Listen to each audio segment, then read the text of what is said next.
Hello again, Joshua Seiler here with Niagara Scenic Tours and yet another training video. Today, we're going to be going over mirror placement. So let's go ahead and dive right into it. So first things first, when you're in the seat, you want to put your steering wheel and your driver's seat in the position that you're going to want to be comfortable driving in, because if you forget to do that and you get your mirrors all set, then you move your seated position, you're going to be doing extra work that you don't have to do. But let's dive right in here. So we're going to start with the driver's side large mirror. So your bus may be on the top or the bottom, but we're going the large mirror. And this is what we want to be able to see when we're sitting in our seat and we look into the driver mirror. We want to be able to see directly down the side of the bus and what's right behind us for when we're backing. And I can also see right here is my back tire. So as I'm driving down the road, I'm looking over here. I can see what's coming up directly down beside of me, and I can see what's directly behind me, and I can see a little bit of the top corner of the bus, and I can also see where the bus meets the ground. That is going to be where you're going to want the placement of your mirror. You're going to want about an inch, no more than 2 inches of the bus showing in that mirror. Now let's move on to the convex mirror. The convex mirror, guys, we want to be able to see the lane to the left of us, and we want to be able to see the entire lane next to us.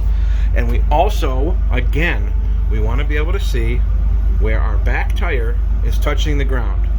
Two most important things in driving are your back tires, because if you know where they're tracking, you can always stop or make an adjustment to make sure that you are not going to hit curbs, you're not going to run over people's feet, pedestrians, and cut down on damage and maintain that safety. So in the driver's seat, when we look to our left, this is what we're going to want to see. My large mirror, I can see immediately down the side of the bus, and I can see what's right behind me. I can see the top corner of the bus and where it meets the ground. In the convex mirror, I can see the entire lane next to me, and I can see also where the back of the bus is, where that back tire is hitting the ground. For this mirror over here, now this one's a little farther away from us. I'll zoom in here so you can see, but it's the same process. We are looking for our tire hitting the ground. We're looking, what are we seeing? We're seeing what's immediately down the side of the bus and what's right behind the bus.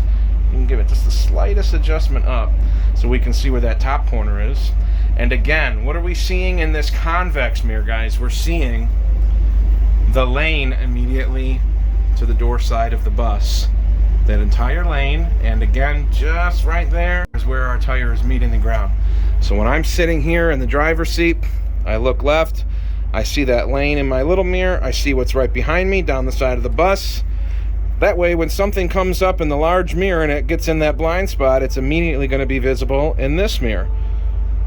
And then when it gets out of both mirrors, we'll be able to see it right here in front of the bus. I'm looking this way.